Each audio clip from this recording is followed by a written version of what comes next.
Sometimes you need to hit rock bottom before you can receive the lesson life is trying to teach you. The worst place you can be stuck is right before rock bottom. Not painful enough to change, just comfortable enough to stay the same. I'm glad that I got arrested in the summer of my freshman year of college. What happened, you ask? After my roommate's girlfriend left him for another guy, he wasn't feeling too great. He needed to slow down. The first available option to do that was, you guessed it, the magical green leaf that people indulge in. Myself, my roommate, and 2 other friends sat in my car in the parking garage across the street. We laughed and joked until one of the friends looked in the rearview mirror and said, "Guys, there's a bike cop behind us." "That's not funny, man," I responded, trying not to freak out, but when I looked for myself, he wasn't lying. Since this has nothing to do with reading, let's get to the point. My roommate and I got arrested. We were booked, questioned about who sold us the drugs, and sent back home that night. The next morning, I didn't think of it. But months later, in 2016, when I was back home working my summer job as a lifeguard, I found a letter in the mailbox.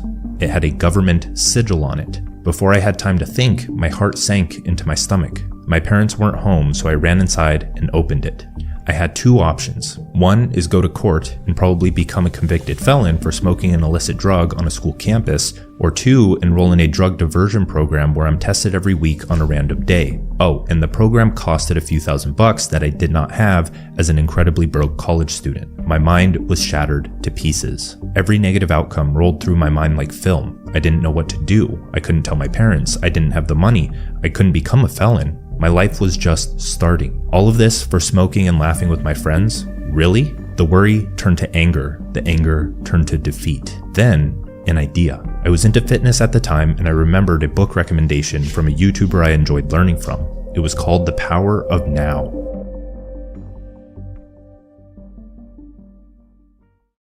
Spirituality? That's for hippies. But I was desperate. I would do anything to help my mind navigate the situation. So, every single morning for about an hour at a time, I would sit on my patio and drink a terrible cup of coffee. My uncle at the time would drink the coffee in the blue container, kind of like Folgers, but it was the blue one.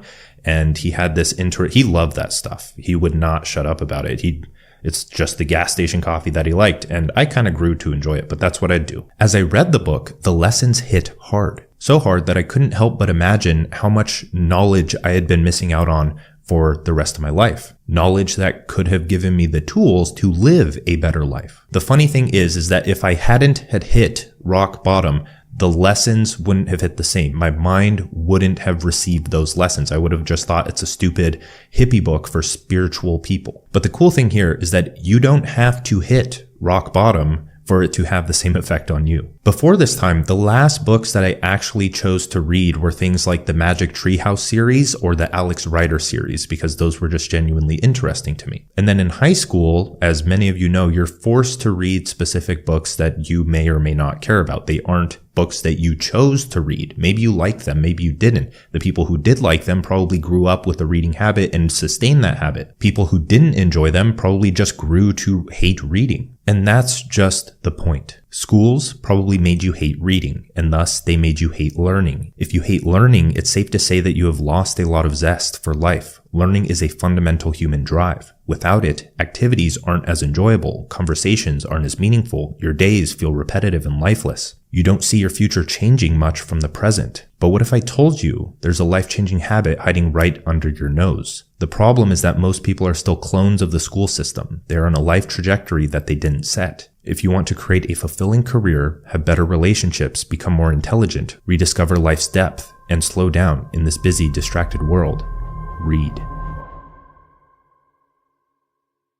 Reading is how you acquire new knowledge. Reading is how you expand your worldview. Reading is how you spot new opportunities. Reading is how you train your focus. Reading is how you absorb 10 years of experience in 8 hours. When you're bored, pick up a book, not your phone. You don't need a reason to read.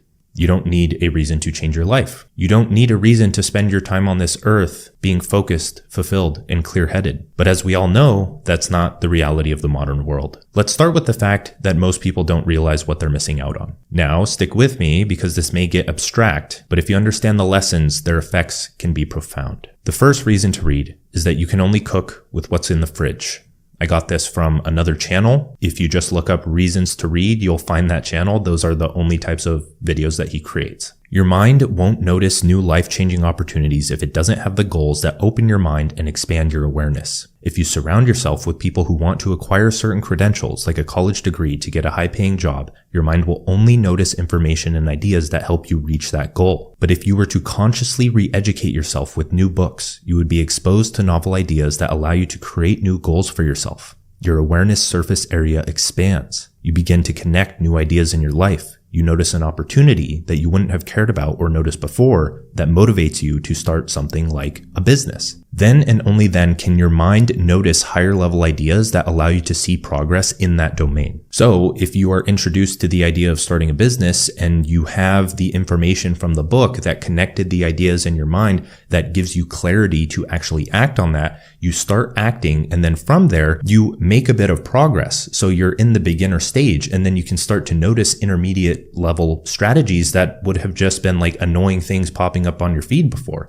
You'd see like Alex Hormozi videos or potentially my videos or anything on social media saying like, here's how you land a client with this specific strategy. Here's a sales strategy. Here's this. All of the content, the good educational content, is closed off to you until you actually start the thing. And this goes for more than just social media content. This goes for anything. And once you start doing that, once you start paying more attention to that content on social media, you start to reprogram your mind because the algorithm starts to show you more of that content. So you're further conditioned into a better identity of starting a business and seeing progress and not going down the conventional path. So social media and the algorithm can be either used to enforce very bad habits or very good habits. The point is this: life probably passes you by because you are exposed to the same information day after day. Life hasn't changed much for you since you achieved the goals society set for you. You can only cook with what's in the fridge. And if your fridge doesn't expand, you eat the same boring meal every single day. Now, that's not necessarily a bad thing. That can actually be a very good thing for when you're on like a diet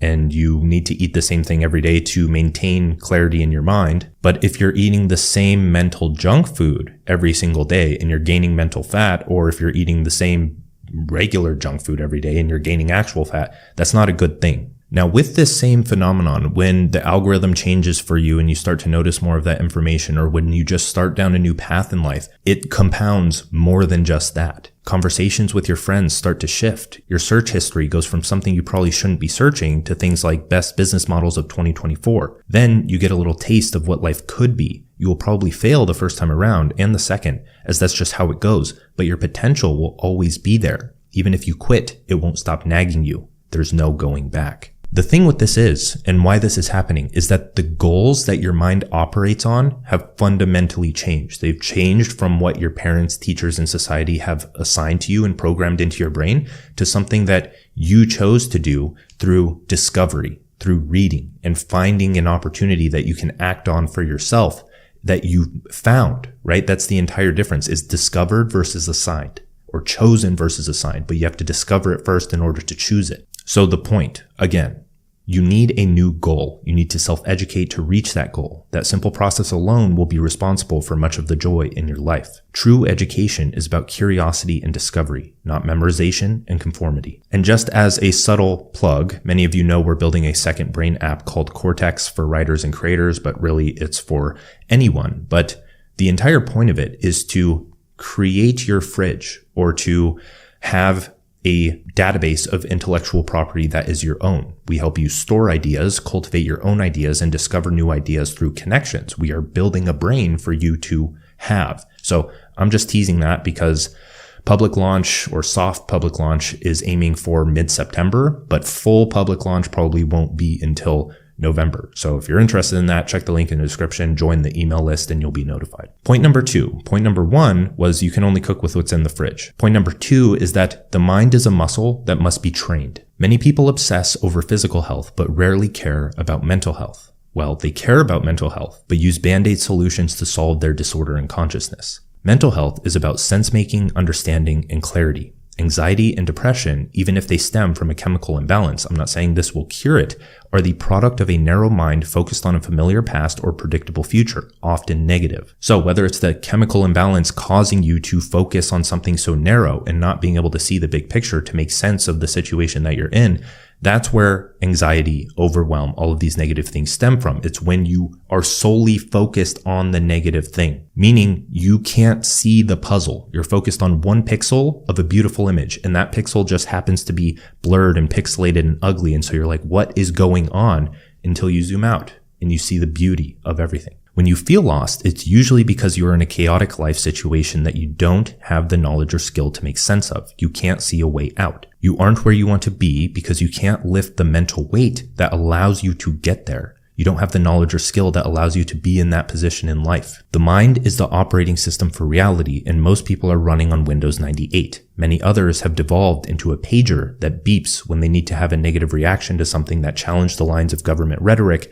in their software. You change your life by reprogramming your mind. Read more books that challenge your beliefs, expose you to how much you don't know, and encourage you to change your behavior in a way that benefits your own life and others. Don't expect to do a mental 315-pound bench press on your first try. Pass over the ideas you don't understand. Your mind will slowly connect the dots because that's just what the subconscious mind does. So number 1 is that you can only cook with what's in the fridge. Number 2 is the mind is a muscle that must be trained. Number 3 is that the best way to end bad habits is to replace them. You can only have so many habits in your day. One for your mind, one for your body, one for your work, one for your relationships, minimum. If you were to stop right now and audit your day, how many of the habits you unconsciously performed are actually helping your future? When we observe society, it's easy to assume that the number is close to 0. That means 0 of the habits that you don't know that you are doing are helping your future. From there, it's even easier to assume that 1, they aren't happy, and 2, they will be the same person in the same position with the same mind in 20 years. That's not pretty.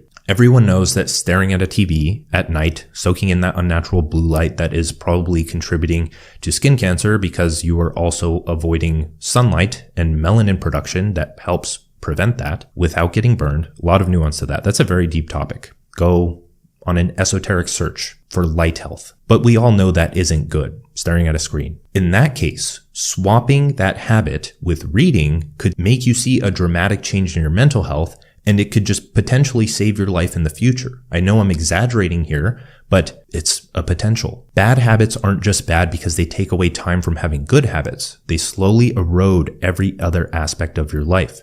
Bad habits aren't neutral in their effect. They're exponentially bad, just as good habits, when consistent, are exponentially good. It's like, as they would say, 1% better every day. The power of tiny gains, like this image of James Clear's graph from his book, Atomic Habits. The one thing that I would disagree with here, I understand the math works out where it's like 0.99 to the power of 365 equals 0.03. I understand that you'd like plateau. I'd argue it's not that simple. It compounds. Like if you're gaining weight, more weight, more weight, more weight, you don't just like plateau. Like you just keep eating more until you decide to reverse it. It's either you get very fit and then it kind of plateaus. I feel like it's kind of the opposite. But if you keep gaining weight, it's so much harder to dig yourself out of that hole. And that goes for more than just gaining weight. That goes for any life situation. You just tack on all of these responsibilities and little things that make it so hard to dig out. The questions now are, what do I read that makes me want to adopt this habit? How do I read to get the most out of this habit? And what are some tactics I can use to make this habit change enjoyable? It's not if you read, it's what you read and how you read it. Have you ever contemplated the meaning of the word intention? It's rather powerful if you use it as an operating principle for your life. In Latin, intentio means to strain, stretch, or stretch out. So, to live an intentional life, what are you stretching towards? What are you struggling for? Like a muscle being stretched and strained to build muscle, endurance, and strength, living with intention is how you build muscle in the mind by simply engaging with life. Because of that, it becomes much more meaningful. When you stretch towards a goal that you choose, your mind demands nutrition to fuel that growth. Then and only then can books help you. If you aren't doing anything unconventional with your life, reading won't help you much. At a minimum, the intention to change your life must be there. Intention signals a mind that's ready to receive instead of react. So why is this necessary? Because every single person interprets a book differently. One person with the goal of becoming a better CEO can read philosophy and the ideas will be applicable to his endeavors. Another person can want a better relationship, read the same book, and see progress in that domain. With that, Any book, conversation, article, or information can help you achieve a goal. You don't have to limit what you read, but there are types of books that will help you much more than choosing something random. So the first type of book to read is just one that challenges you. A challenging book is the perfect metaphor for diving into the unknown. You don't know what to expect. You have difficulty making sense of it all, but you take it one step or one page at a time. Things start to make sense. It feels good. You make connections. Dopamine spurts into your brain and progress is being made. Soon enough, you can't put the book down. The ideas are life-changing. Your mind is flooded with potential. I should start that business. I should learn that skill. I shouldn't be distracted right now. I'll go on a walk instead. A challenging book teaches you more than just the ideas in the book. It teaches you one of the most important processes of life, progress. You begin to understand that progress is not linear. Nothing happens, then everything happens. One moment, you're lost in the darkness. The tension builds until the star explodes and creates atomic nuclei that spreads across the galaxy. All of the little candles you lit along the way start to light up the room as a whole, allowing you to see that new domain of life with clarity and focus. A challenging book won't always make sense. That's obvious. It will overwhelm you. And it's silly to think that you're not supposed to feel overwhelmed when you're learning something new. Realize that confusion and overwhelm mean your mind is searching for answers and trying to learn.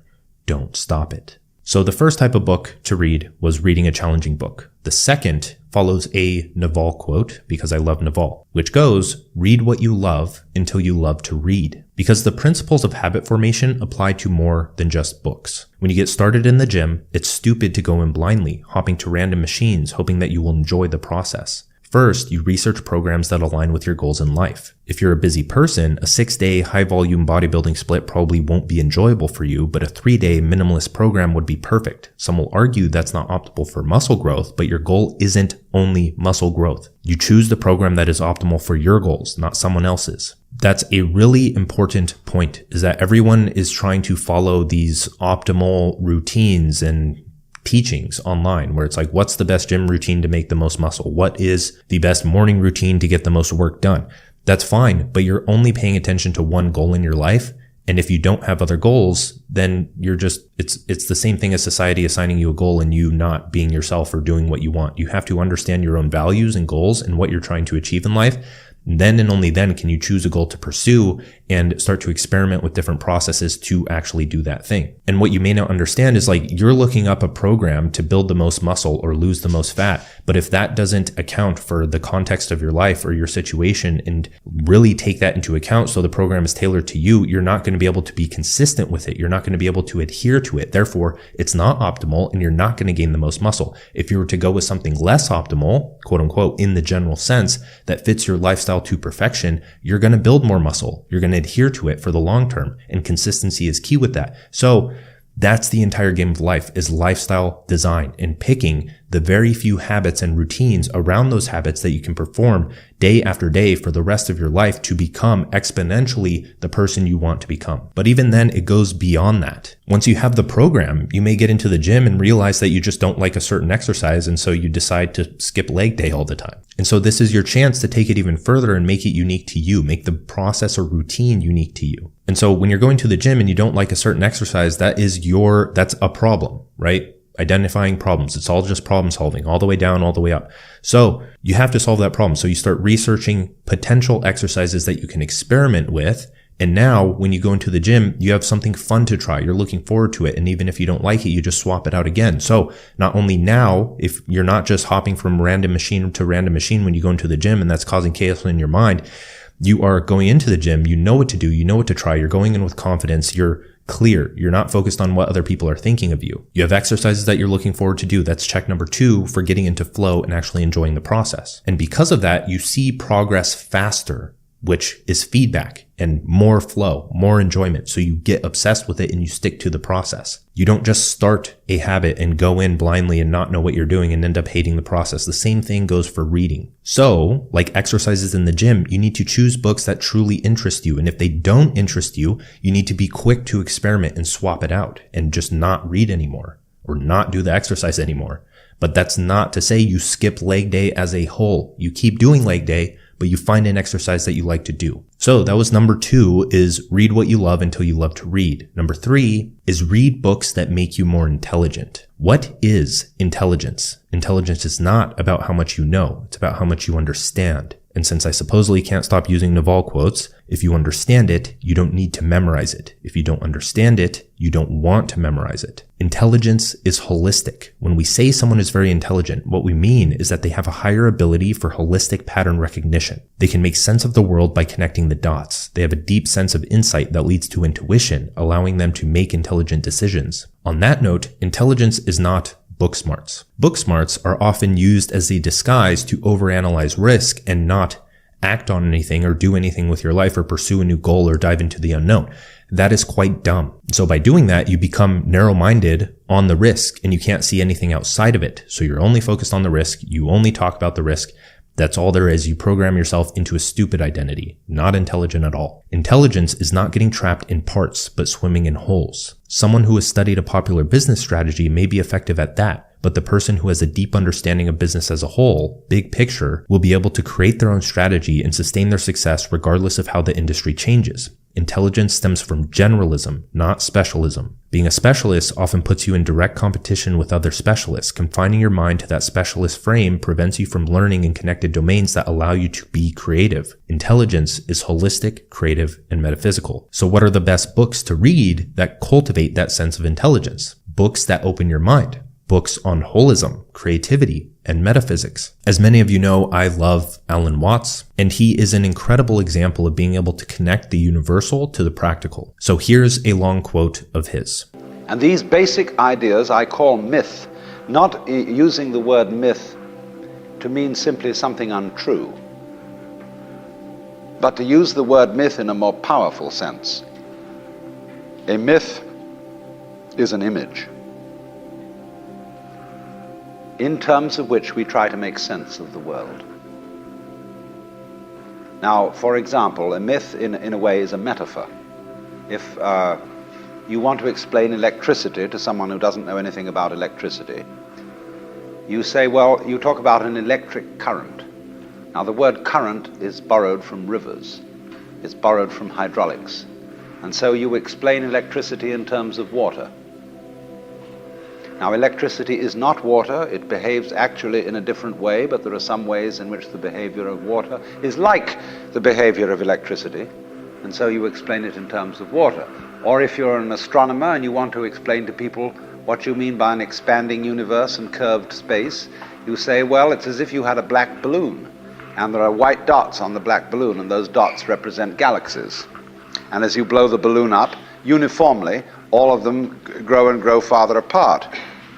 But you're using an analogy. The actual universe is not a balloon with white dots on it.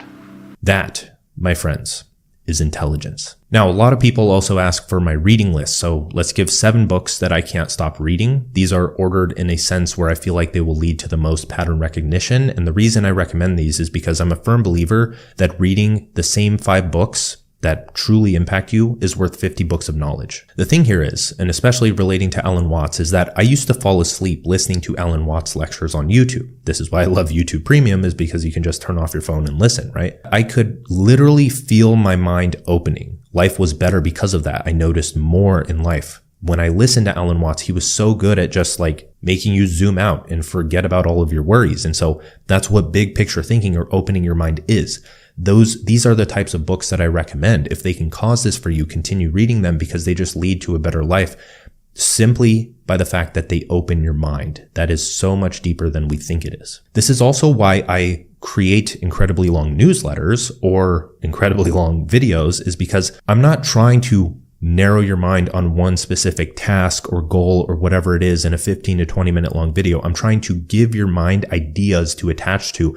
All of the little ideas that 90% of people will think are just useless in this video, telling me to cut the fluff. The 10% of people, they will take all of these different little ideas and it will open up room for more opportunity in their life. You come here to learn about reading, but you are completely changing the ideas that your mind operates on. And a lot of people that watch these are just writers and creators like I teach in my courses. So people are looking for ideas and I'm giving them to them. You can take these ideas and you can build on them. And this is another reason we're building Cortex, the second brain software, is to allow you to write with connected ideas. So I'm not going to read through this, but you can see this testimonial from someone in our boot camp. The boot camp's closed. I'm not trying to pitch you on that right now. I'm just trying to show you that there is such a thing as multidimensional writing or interconnected writing or just articulation or being able to do this, right? This is a skill that can be trained, is open-mindedness and making connections and using that to write. And I would argue that Alan Watts would be a customer of Cortex when it's live. So here are the books that I read and reread often. One is The Art of Impossible by Stephen Kotler, a practical and scientific book on achieving the impossible. Flow by Mihai Csikszentmihalyi for understanding how to sustain enjoyment in your life. A Brief History of Everything by Ken Wilber to make sense of the world in a holistic manner. Awareness by Anthony DeMello, a refreshing and humorous series of lectures to help you not take life so seriously. Becoming Supernatural by Joe Dispenza, which is potentially pseudoscience on, but nonetheless impactful in its lessons, changing your life by breaking the cycle of repetition in the familiar and the known. Number 6 is The Kybalion by the Three Initiates, which is an introduction to Hermetic philosophy and the patterns of reality. Some say this is not a good book for Hermeticism, but I enjoyed it quite a bit and feel like it's a good starting point. Number 7 is The Way of the Superior Man by David Deida, who is a student of Ken Wilber, writing on masculine and feminine dynamics and spiritual growth. My life would not be the same without these books, and my book, The Art of Focus, is kind of a synthesis between all of these, because these books that I continue rereading, they shape my worldview. So those are the ideas residing in my head. So that's another point, is that if you want to be more intelligent, smart, open-minded, or whatever traits you want to have, you should cycle through the 5 to 7 books that really change your life in that manner so that they can slowly become your worldview, because a worldview is just a web of ideas. Another thing is that if you've read my book and felt it was rather dense or you just didn't get it, I would encourage you to read those 7 books that I presented earlier, as they could be considered a primer for it. Here's how Cal Newport, author of Deep Work, reads 5 books a month. 1 is choose more interesting books. 2 is schedule reading sessions like you schedule exercise. 3 is form a ritual and make it more enjoyable. 4 is do closing pushes to finish books in one sitting. 5 is take everything interesting off your phone. In short, Cal Newport is an expert at removing distractions and making room for things that are more meaningful. So you can take that and run with it. And if you don't know what a closing push is, it's like when you have 50 pages left, then you just sit down and knock it all out at once, right? Or if it's 100 pages, right? So if your normal reading sessions are like 15 minutes, then you're going to stick it out for an hour that day to finish the book, because no one ever finishes books. So here's what I do. 1 is hunt for an idea or 2, then put it down. Because what I've noticed is that most books, you can get the gist of most books within the first 2 to 3 chapters. Like, that's how books are structured. It goes from big picture, so holistic, the entire book, what are we going to talk about, to technical details, which is the process or actionable steps to get there. So if you're looking for a process or actionable steps, then read further in the book. If you're looking for exactly what that book is promising, then read the entire book.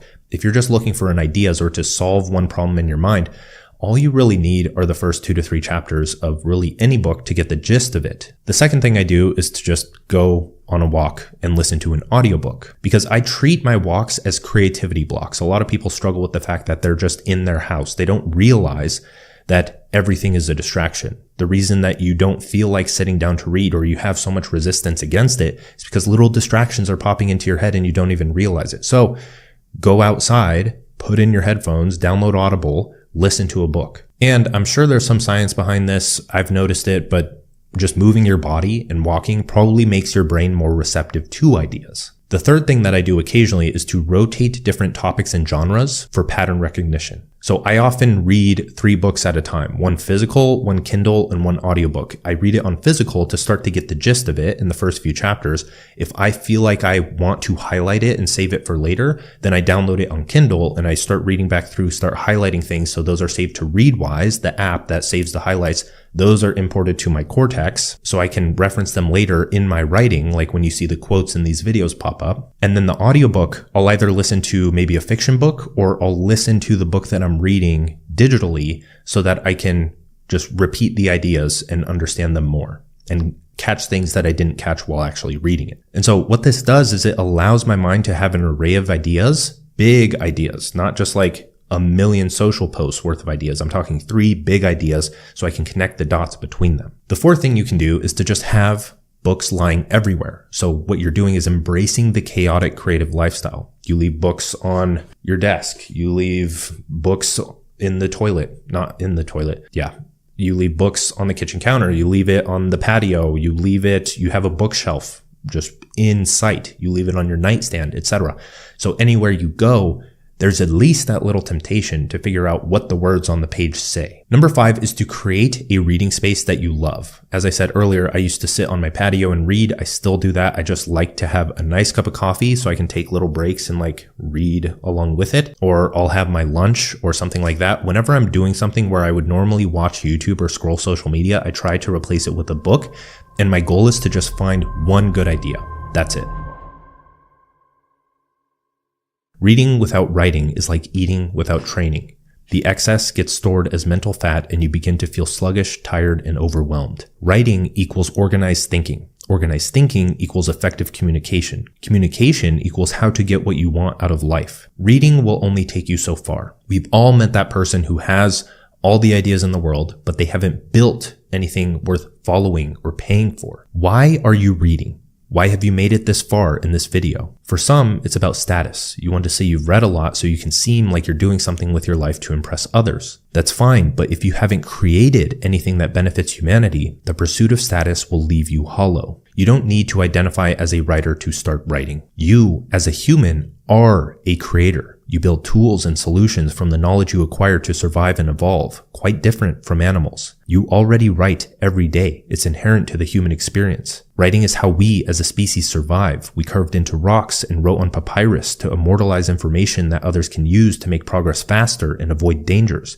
No other species has done that. The ability to write is your edge. And even further, people are passing down writing in the digital world now. So if you actually have a goal and are able to focus when you go online, that can change your life. You can find any information. But if you're just being thrown around because you can't focus, you can't identify signal, you're drowning in noise because you don't have a goal or something to build and something to work towards that you can apply the information to, you're missing out on what technology has allowed for and you having any and all information at your fingertips. That's only a bad thing if you can't focus. You already write emails, texts, and notes to keep your mind from going insane with the abundance of information that comes along with technological progress. Thanks to the internet, anyone can now write at scale, build an audience, and make a living with whatever skills or interests they cultivate that their audience can benefit from. Now let's talk about where to write. Because when I was a kid, I always imagined that I would write a book. I always wanted to. Then I forgot about it for 10 years in exchange for what I was told to do, which is go to school, get a job. And that's what I did. That didn't really sit well with me at the time. I knew that there was something more. It was this inner voice that was just hey dude, everyone's doing this. You can probably do something else, but it's just so uncertain. So you do it anyways. Now, a lot of people tell me that they want to write a book, and that's awesome. And a lot of people also tell me that they just want to do something else rather than the conventional path or plan that society set out for you. The problem is that most people have these dreams, but they don't do anything that signals that they're trying to reach those dreams. They put things off until they think it just happens the moment they decide to do it. They think they just write a book the moment they decide to write a book. They don't realize that to write a book, you need a plethora of prior ideas. You need to have iterated on so many freaking ideas. They don't realize that to do your own thing, you need people who are willing to pay you for it. Both require you to sit at your keyboard and type words in a specific sequence to reach that result. For most people, the most affordable and accessible route to do this, thanks to technology, as this is only possible at this point in evolution, is on social media. So think about this. If you want to be a writer, and most things on social media are writing, either if they're in a design or as a video script or just as a tweet or a text on an Instagram post, you're writing. How do you build an audience? By attracting them to that writing. So if you want to do something with your life, you need an audience. If you want to write a book or write anything or even build a product, you need to write. You need ideas to include in that thing. Videos are just composed of ideas. Then that turns into writing a video. Anything ever that you create is composed of ideas. So it just makes sense to start writing short and test the ideas and have them validated by the market, aka engagement on your phone and gaining an audience. Then you set yourself up. You have ideas that are profitable and you have an audience that wants that thing. So you write short posts and threads to gain an audience, and then you start nurturing that audience with longer form newsletters. And then before you know it, you have thousands of posts and hundreds of newsletters that are what create a book. That's what a book is. Like how Atomic Habits started out as one blog post, or actually a large series of blog posts, and how James Clear, he built an email list that allowed him to sell so many freaking copies up front. He didn't need a publisher, even though he has a publisher. He didn't need one.